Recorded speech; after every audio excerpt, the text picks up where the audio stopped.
জিন্দেগি তোর যাইরে ফাঁকি দিয়া রে সোনার আদম, জিন্দেগি তোর যায় ফাঁকি দিয়া। ও আদম রে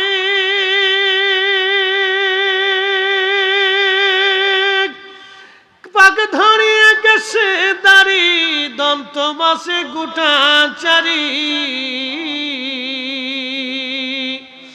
সমন জারি গিয়াছে করিয়ারে সোনার আদম, জিন্দেগি তোর যায় ফাঁকি দিয়া। হযরত ওমর ডাক দিয়ে বললেন, বেটারে এমন আমানতওয়ালা মেয়ে আরবের জমিনে পাওয়া বড় কষ্ট। আমি মরুভূমির ভিতরে যাইয়া বেদুইন পল্লীতে আমানতওয়ালা একটা মেয়ে পেয়েছি। তুমি যদি রাজি হও তোমাকে স্ত্রী হিসেবে মেয়েটাকে উপহার দিতে চাই। আমানতওয়ালা আমানতওয়ালা আমানতওয়ালা আমানতওয়ালা দেখে বিয়ে করবেন। বিদেশে বিভূতে যে থাকবেন চিন্তা করা লাগবে না বউ নিয়া।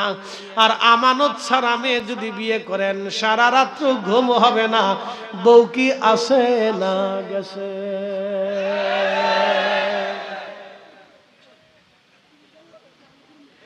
উচিত কথায় মাওই বাজার, গরম ভাতে বিলাই বেজার, ডাল ভাতে কুটুম বেজার।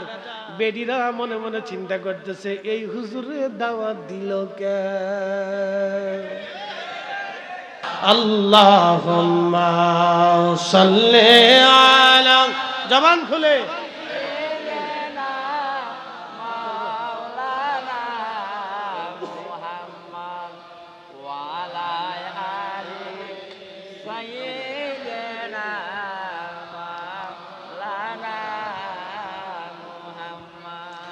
উরে যাউরে মাহফিলের হাওয়া, যাউরে উরে মদিনায়, আমাদের দুরুদ পৌঁছে দিও নূর নবীজির পাক রওজায়। আল্লাহুম্মা সাইয়্যিদিনা মাওলানা ওয়া আলা আলি সাইয়্যিদিনা মাওলানা মুহাম্মদ। শুধু বাংলাদেশে ওলি না, পৃথিবীর এমন কোন স্থান নাই যেখানে আল্লাহর ওলিদের আগমন না ঘটেছিল। পৃথিবীর এমন কোন জনপদ নাই যেখানে মুসলমান আছে, সেখানে ওলিদের পদচারণা, ওলিদের মাধ্যমে আল্লাহ কালেমা ছড়িয়েছেন। কথা বলেন ঠিক কিনা? ওলিদের মাধ্যমে আল্লাহ কালেমা ছড়িয়েছেন। আমার রাসূল বললেন, এই কোরআন শরীফকে যারা সংরক্ষণ করবে, যাদের দিলের ভিতরে একটু চিন্তা করেন তো, আমরা কোরআন পড়নেওয়ালা মুসলমান। কথা বলেন ঠিক কিনা? আমরা কোরআন জানলে বলা মুসলমান। আমাদের সিনার ভিতরে আল্লাহ কোরআন জমা করেছেন। কেউ যদি নাও পারে অন্তত সূরা ফাতিহা হলেও সে মুখস্থ বলতে পারে। ঠিক আছে না ভাই? সূরা ফাতিহা মুখস্থ বলতে পারে। আমাদের সিনার ভিতরে রব্বুল আলামিন কোরআন শরীফ জমা করলেন। আল্লাহ তার কোরআন আমাদের সিনাতে জমা করলেন। আমরা কোরআন পড়নেওয়ালা মুসলমান, অথচ আমরা কোরআনের আদর্শ নিতে পারলাম না। আমরা আমার রাসূলের আদর্শ জীবনে নিতে পারলাম না। আমরা যদি রহমতের নবীর আদর্শকে আমাদের বুকের ভিতরে নিতে পারতাম তাহলে আমরা কামিয়াব হতে পারতাম। প্রিয় ভাইরা মনোযোগ দেন। বিশ্ববিখ্যাত একজন আল্লাহর ওলি ছিলেন, তার নাম হযরত আব্দুল্লাহ ইবনে মুবারক রাহমাতুল্লাহ আলাইহি। হযরত আব্দুল্লাহ ইবনে মুবারক রাহমাতুল্লাহ আলাইহির বাবার নাম হযরত মুবারক রাহমাতুল্লাহ আলাইহি। হযরত মুবারক রাহমাতুল্লাহ আলাইহি একজন তুর্কি মানুষের গোলাম ছিলেন, তিনি কৃতদাস। তুর্কি মুসলমানের কৃতদাস ছিলেন। ওই তুর্কি ধনী ব্যক্তি তাকে নিয়ে বললেন, মুবারক তুমি তো আমার গোলাম। বলে হ্যাঁ মালিক। তোমাকে আমি আমার ফলের বাগানের দায়িত্ব দিলাম, বিরাট বড় আমার আনারের বাগান আছে, আনার ফল আনার, এই আনারের বাগান আমি তোমাকে দেখাশোনার দায়িত্ব দিলাম। হযরত মুবারক রাহমাতুল্লাহ আলাইহি বলেন, হ্যাঁ আমি আপনার বাগান দেখাশোনা করব, চিন্তার কারণ নাই। মালিক চলে গেলেন দেখাশোনার দায়িত্ব দিয়ে। বহুদিন পার হয়ে গেল, প্রায় 5 থেকে 6 বছর পরে মালিক আসলেন বাগান দেখার জন্য। মোবারক আমার আনারের বাগান কেমন আছে বলো। মোবারক জবাব দিল, মালিক আনারের বাগান আপনি দেখে নেন, ভালো আছে। বলে, মোবারক রে আমার জন্য একটা আনার তুই এনে দে, আনারটা যেন টক হয়, টক মিষ্টি আনার না, টক আনার আনবি। হযরত মুবারক রাহমাতুল্লাহ আলাইহি বাগানে চলে গেলেন আনার কেনার জন্য। তিনি আনার আনতে গেলেন। আনার আনতে যাওয়ার পরে তিনি আনার ছিঁড়ে নিয়ে আসলেন। মালিক আনার ভেঙ্গে আনার খাওয়ার পরে দেখলেন আনার টক, আনার মিষ্টি। ডাক দিলেন, মোবারক রে আমি তো টক আনার চেয়েছিলাম, তুই মিষ্টি আনার কেন আনলি? মোবারক রাহমাতুল্লাহ আলাইহি বললেন, মালিক আমি মিষ্টি আনার আনবো না, টক আনবো, আমি কেমনে বুঝবো কোনটা মিষ্টি কোনটা টক? বলে, 6 বছর ধরে আমার বাগানে কাজ করিস, আনারের ফলের বাগানে তুই কর্মচারী দেখভাল করিস, এরে মোবারক কোন আনার মিষ্টি কোনটা টক তুই কি জানিস না? হযরত মুবারক রাহমাতুল্লাহ আলাইহি ডাক দিয়ে বলেন, মালিক 6টা বছর আগে আপনি বলেছিলেন, আপনি আমাকে দায়িত্ব দিয়েছিলেন আনারের বাগান দেখাশোনা করবি। মালিক রে আমি দেখাশোনা করেছি, কিন্তু একটা আনারও কখনো খেয়ে দেখি নাই। বলে, মোবারক কেন আনার ফল খাস নাই? তুই তো আনারের পাহারাদার। মোবারক ডাক দিলেন, হুজুর আপনি আনারের বাগান পাহারা দিতে বলেছিলেন, কিন্তু খেতে বলেন নাই, এই জন্য আপনি আপনার একটা আনারও কখনো খেয়ে দেখি নাই। কোন আনার মিষ্টি কোনটা টক আমি একটা আনারও কখনো খেয়ে দেখি নাই। একবার জোরে বলা যাবে কি মারহাবা? তেলের গাড়ি তেলে চলে,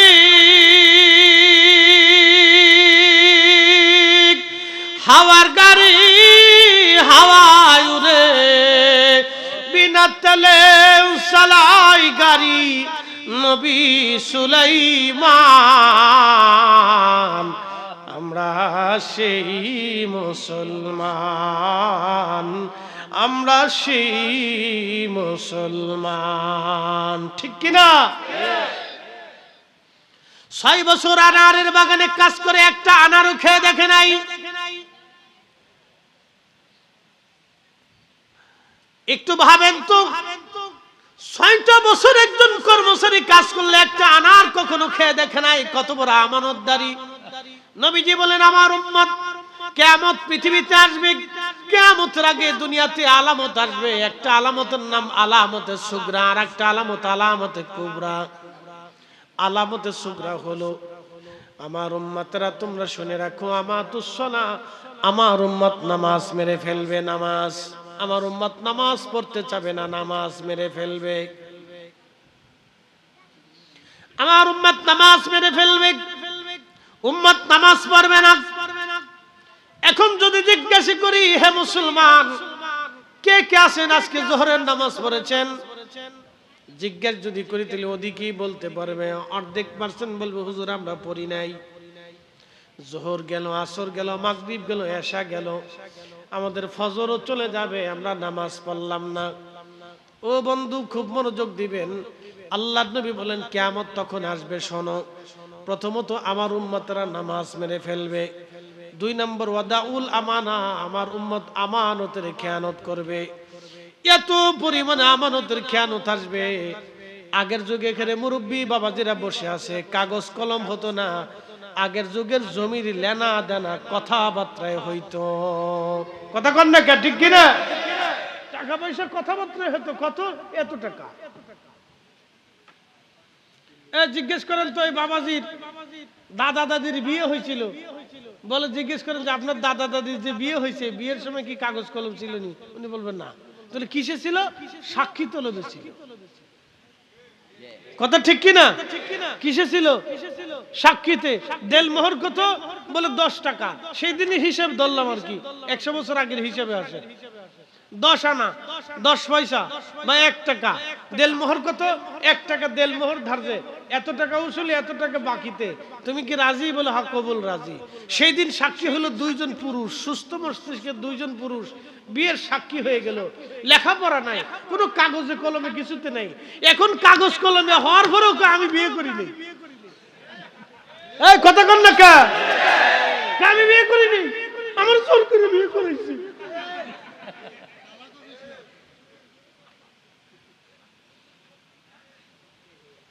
বাঙালি মুসলমানেরা বাঙালি মুসলমান পৃথিবীর অন্য কোথাও পাবেন এটা বাঙালি মুসলমানেরা কোর্টে কোর্টে কোর্ট ম্যারেজ হয়েছে তারপরে আমি করি না আমি জোর করে করছি কেমনে কেমনে করছে আমার জাল স্বাক্ষর দিচ্ছে জাল স্বাক্ষর দিচ্ছে আমার ডাকাত কোথাকার অথচ এই বঙ্গে 100 বছর আগে বিয়ে হয়েছে ইজাব কবুলে সাক্ষী তোলবে সেই দিন আর কাগজ কলমের দরকার হয় না মুসলমানের সেই দিন জবান ছিল এক বিধান ছিল এক আইন ছিল এক জবানে যা বলছে তো বলছেই কথা কন নাকি ঠিক কিনা জমি জমা বেচা কিনা হয়েছে কাগজ কলম হয় নাই এত কাগজ কলম ছিল না আইসা জমি বেচছে 3 জন সাক্ষী নিয়ে লোকজন নিয়ে আসছে কত অমুক জমিটা এত টাকা বিক্রি করলাম হয়ে গেছে এইভাবেই চলছে বছরের পর বছর বছরের পর বছর আর এখন কাগজ কলম হওয়ার পরে রেজিস্ট্রি হওয়ার পরেও মিউটেশন হয়ে যাওয়ার পরেও 14 পুরুষের কাগজ থাকার পরেও কেমনে কেমনে 2 নম্বর কাগজ বের করে আইনে দিয়ে কয় এটা আমার জমি কি কথা কর না চিন্তা করেন ফের জমি আর যদি জমি মনে করেন যে এই যে ওই যে হবিগঞ্জের ওটা কি বলে ইন্ডাস্ট্রিয়াল পার্ক হয়েছে না এটার আশেপাশে যদি জমি হয় তাহলে ভাই বোনের জমি দেয় না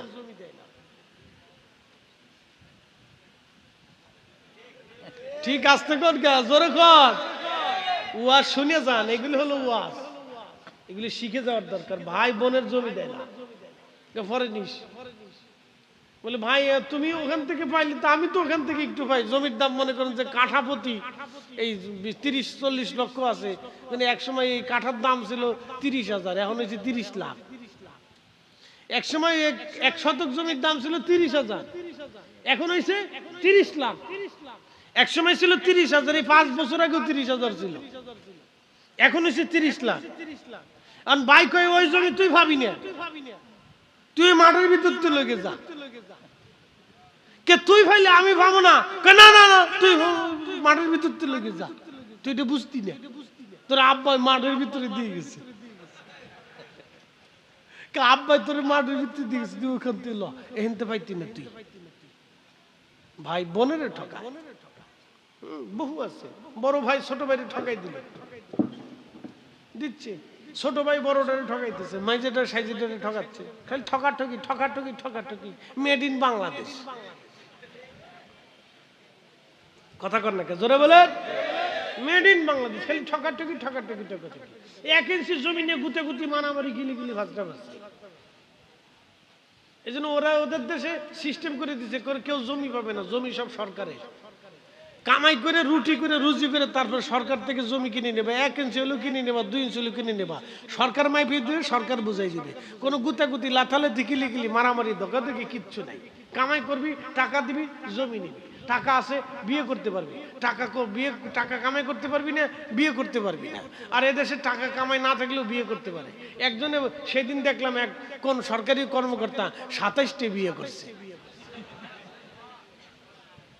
কি চিটারে ভাই এটা এই 27 জন বেডি মানুষ পড়াইলো কেমনে কি কথা কর না কে তো আন্তর্জাতিক খ্যাতি সম্পন্ন চিটার কথা কর না কে জোরে বলে 27 জন বেডিরে পড়াইছে পড়ে তারপরে বিয়েও করছে বেডিরাও তার ফটো নিতে পড়ে গেছে কি বেডির বেডি মেড ইন বাংলাদেশ বাংলাদেশে সম্ভব হয়ে গেছে এলে ওয়াজ শুনতে হবে ওয়াজ নিতে হবে আমরা মুসলিম আমাদের রক্তে মুসলমানের রক্ত আমাদের পূর্বপুরুষরা জমিন দখল করেছিল আমাদের আকাবিররা এই জমিনে কালেমা দিয়ে গেছে হ্যাঁ হাত উঁচু করে বলেন ঠিক না বেঠে আল্লাহর নবী বললেন প্রিয় নবী বললেন ওয়াদাউল আমানা আমানত ধ্বংস হয়ে যাবে আমানত শেষ হয়ে যাবে হযরত মুবারক রাহমাতুল্লাহ আলাইহি 6 বছর পর্যন্ত মালিকের কর্মচারী কাজ করলেন, একটা আনারও তিনি খেয়ে দেখলেন না। হে নারী সমাজ, ভালো করে শুনেন, এই মুবারক রাহমাতুল্লাহ আলাইহির যিনি মনিব ছিলেন, এই তুর্কি জমিদার ব্যক্তি স্ত্রীকে যা বললেন, বিবি আমি আমার মেয়ের উপযুক্ত পুত্র সন্তান জামাই আমি পেয়ে গেলাম।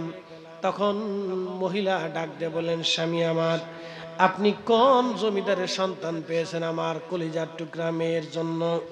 বলতেছে, আমার বাড়ির কৃতদার্যে আমার মুবারকের সঙ্গে আমি আমার মেয়ের বিবাহ দেব।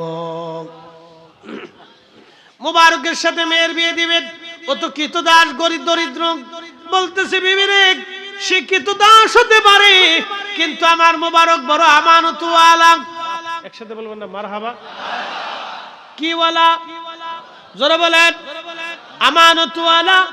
মেয়ে বিয়ে দেওয়ার আগে ছেলে দেখবেন, ছেলে আমানতওয়ালা কিনা। কি কথা কন না কেন? বিয়ে দেওয়ার আগে দেখেন ছেলের পয়সা করি কেমন।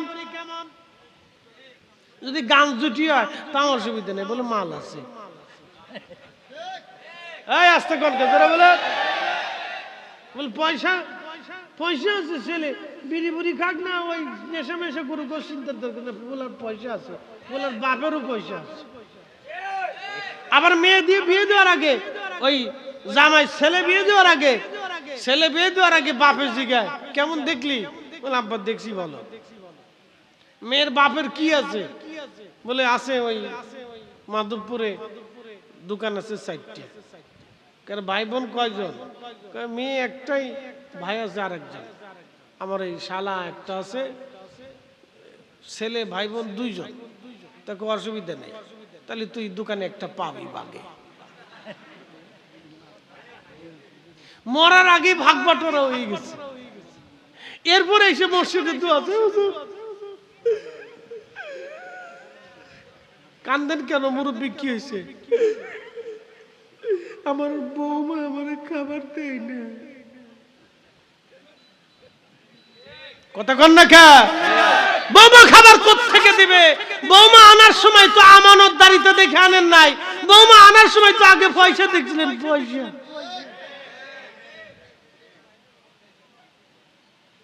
কথা খারাপ কিছু ভাই? কি দেখছিল? পয়সা। পয়সা আমানতদারিতে দেখে না, আমানতদারিতে দেখে নেই।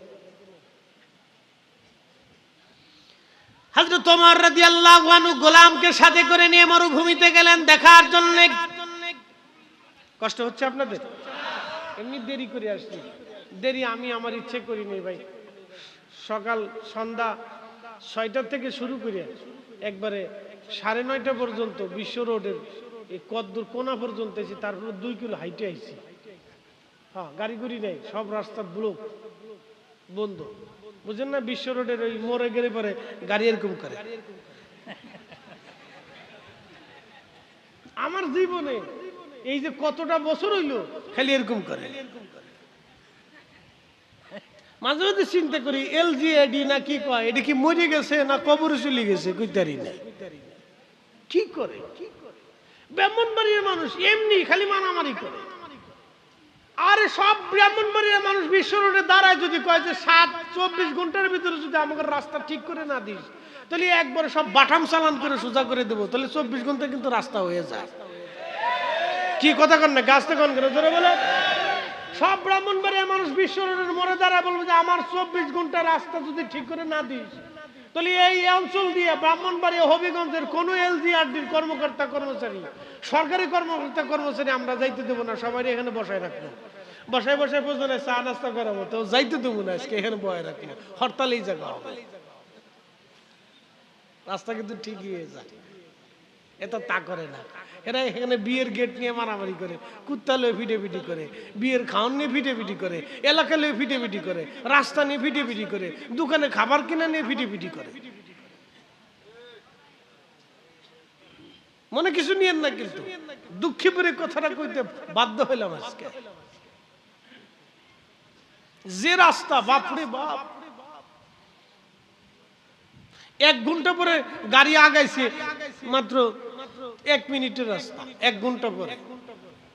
তো সেনাবাহিনী কোত্থেকে যেন আসলো, আসে বাসি বাসি ফুয়ে ফুয়ে ঠিকঠাক করে দিয়ে এরা গেল গা চলে, আর খোঁজ নাই।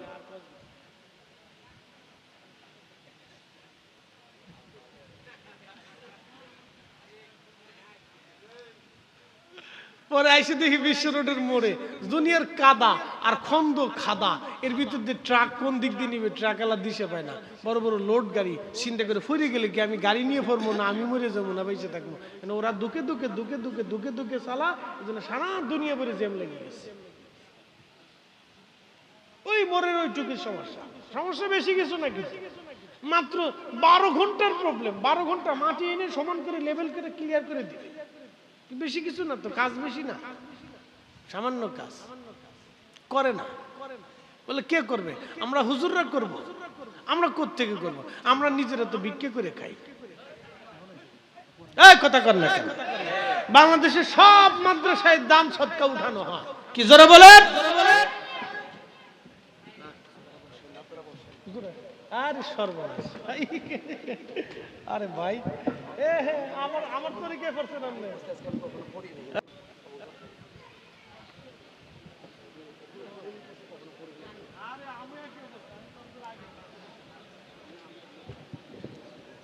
কিছুই করার নাই, সবার একই অবস্থা। নারে তাকবীর, নারে রিসালাত। আমার মুফতি জুনায়েদ সিদ্দিক তাহিরি ভাই আসছে, কন্যা মারহাবা। তিনি আমার আজকের প্রধান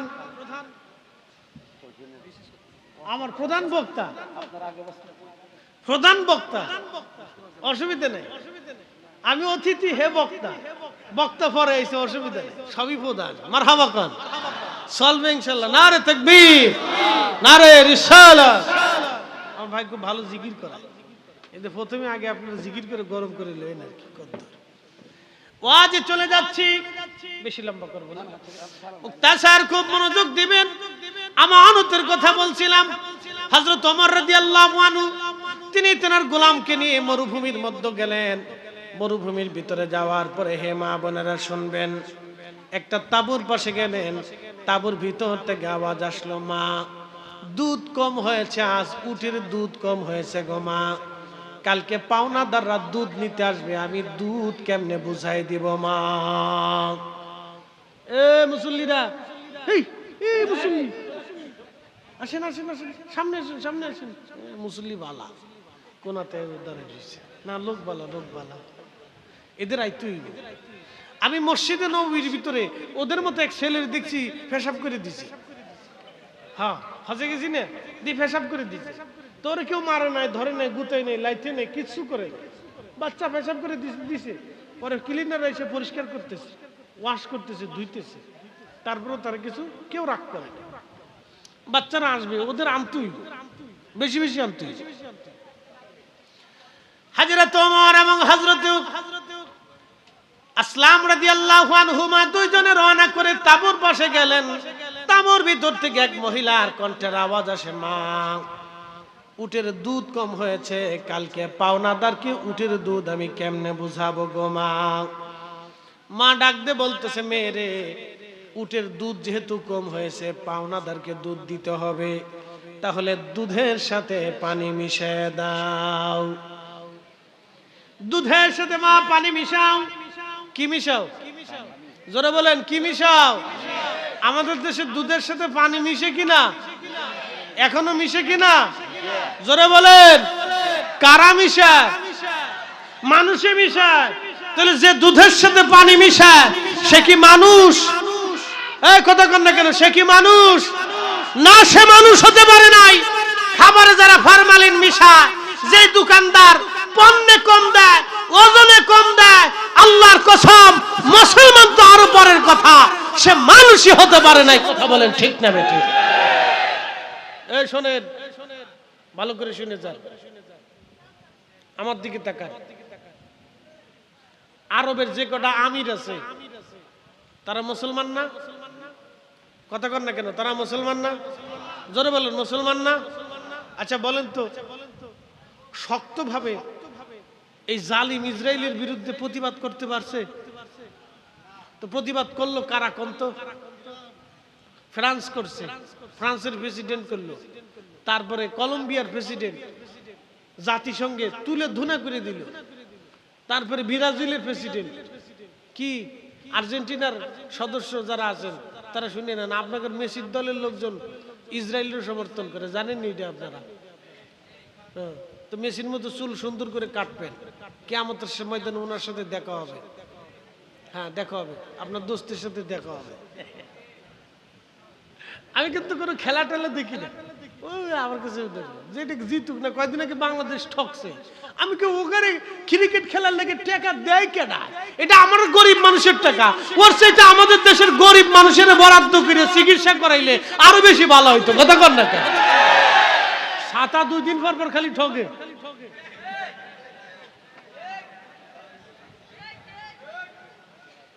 এক একটার পিছনে লক্ষ লক্ষ টাকা খরচ হয়, কোটি কোটি টাকা খরচ হয়। কে আমাদের সেনাবাহিনীর পিছনে এগুলো খরচ করা যায় না? আমাদের দেশের এই গরিব মানুষ, গরিব ছেলে ফেলে 5 লক্ষ পথ শিশু, যাদের বাপ নাই, মা নাই, খাবার নাই, দাবার নাই।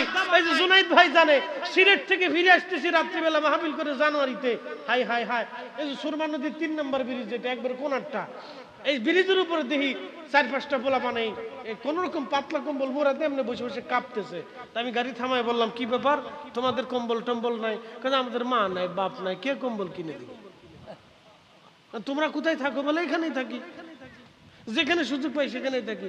আমরা বলে তোমাদের বাড়ি ঘর নাকি? আমরা পথ শিশু, আমাদের কেউ নাই। পরে কিছু টাকা দিলাম যে তোরা কম্বল কিনে নিস।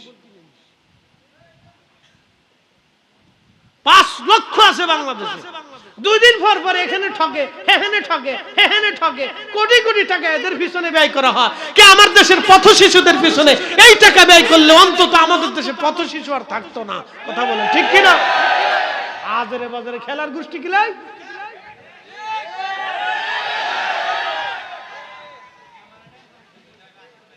আমি এর সাথে দেখি না, ঠকলেও আফসোস হয় না, জিতলেও আমার আফসোস হয় না।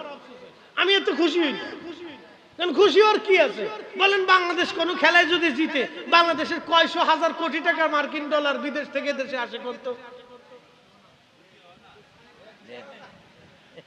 এদেশের টাকা কারা পাঠায় জানেন?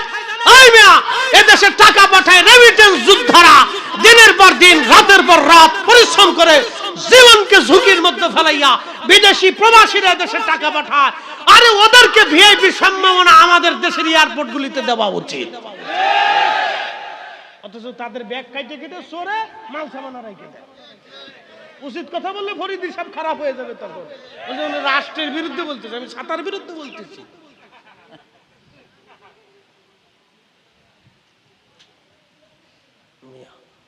এগুলো আমরা বুঝি ভালো করে, এগুলোর পিছনে টাকা খরচ করার দরকার কি? 2 দিন পর নাম আছে আবার বেডি ফুটবলার। আচ্ছা কোন তো মহিলারা ফুটবল খেলতে গেলে দর্শক কারা যায়? কোন তো আমার দাদা যাইব জীবনে কোনোদিন? এই পোলাপান হাসিস নিয়ে, সত্যি কথা কও, দাদা যাইবো? যেটি হাসতেছে এটি আগে যাইবো, খেলা দেখে আসি গে, চল যাই, দেখে আসি গে, চল যাই, দেখে আসি। ভালো করে কেন কয় চল যাই, দেখে আসি। ঢাকাতে আসতেছে, ঢাকা ঢাকা। মহিলারা ফুটবল খেলবে কে? হ্যাঁ, হাফ প্যান্ট পরে মহিলারা কেন ফুটবল খেলবে? মহিলারা ডাক্তার হবে, ইঞ্জিনিয়ার হবে, প্রকৌশলী হবে, মাস্টার হবে, তারা ডক্টর হবে, প্রফেসর হবে, শিক্ষক হবে, শিক্ষিকা হবে, নার্স হবে। তাদেরকে দিয়ে ফুটবল খেলাইতে হবে কি জন্য? কি কথা কর না কেন? আমি কি খারাপ বলছি? তাদেরকে দিয়ে আমরা ফুটবল খেলাইতে দেব, তারা বিনোদনের পাত্র হবে কেন? এই কথা বললে বলবেন যে হুজুর লোক বালা না, হুজুর দুনিয়াদারি বুঝে না। আমরা বুঝি না। হাজরত আমার চলে গেলেন তিনি, দুধের সাথে মা পানি মিশাও। মেয়েটা জবাব দিল, মা রে দুধের সাথে পানি মেশাবা না। কেন দুধের সাথে পানি মেশাবা না? মা রে হযরত ওমরের গোয়েন্দা যদি জানে, কালকে নবীর মসজিদের সামনে আমাদের বিচার হবে পার্লামেন্টে। আরে আমি আমার ওমরের গোয়েন্দা তো রাত্রে কেমনে জানবে? কিন্তু খলিফা নিজেই তার তাঁবুর পিছনে দাঁড়িয়ে আছে। ঠিক এমন সময় হযরত ওমর সব শুনতেছে। কি বলে?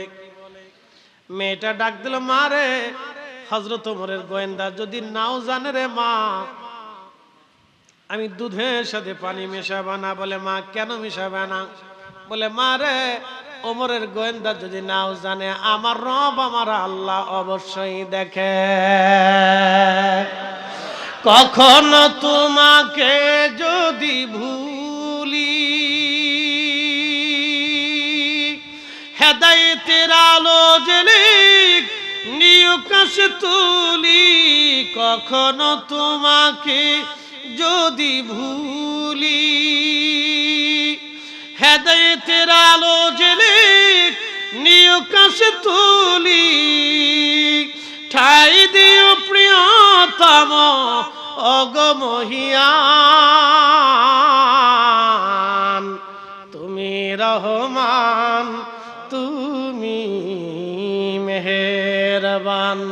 অন্ধ গাহে না শুধু তোমারি গুণগান, বুঝেও বুঝে না তবু শান। তুমি রহমান, তুমি মেহেরবান।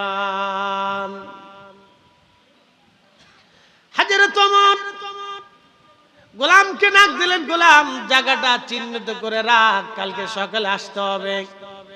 হযরত ওমর চলে গেলেন, ফজরের নামাজ পড়াইলেন, গোয়েন্দাদেরকে বললেন যাও মরুদ্যানের অমুক জায়গায় বেদুইন পল্লীতে এমন একটা তাঁবু আছে, খোঁজ নিয়ে দেখে আসো বাড়ি ঘরে কে বা কারা আছে।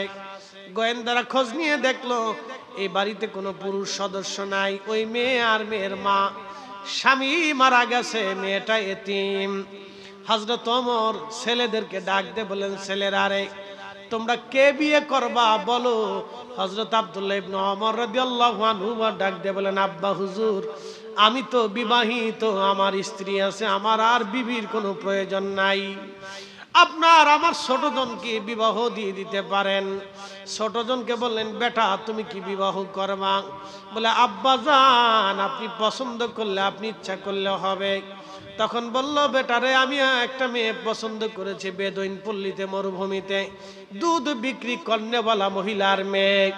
ছেলে ডাক দে বলল, আব্বা জান আপনার পছন্দই আমার পছন্দ। হযরত ওমর ডাক দে বললেন, বেটারে এমন আমানতওয়ালা মেয়ে আরবের জমিনে পাওয়া বড় কষ্ট। আমি মরুভূমির ভিতরে যাইয়া বেদুইন পল্লীতে আমানতওয়ালা একটা মেয়ে পেয়েছি। তুমি যদি রাজি হও তোমাকে স্ত্রী হিসেবে মেয়েটাকে উপহার দিতে চাই। আমানতওয়ালা, আমানতওয়ালা, আমানতওয়ালা, আমানতওয়ালা দেখে বিয়ে করবেন। বিদেশে বিভূতে যে থাকবেন চিন্তা করা লাগবে না বউ নিয়া। আর আমানত ছাড়া মেয়ে যদি বিয়ে করেন সারা রাত্র ঘুম হবে না, বউ কি আছে না গেছে।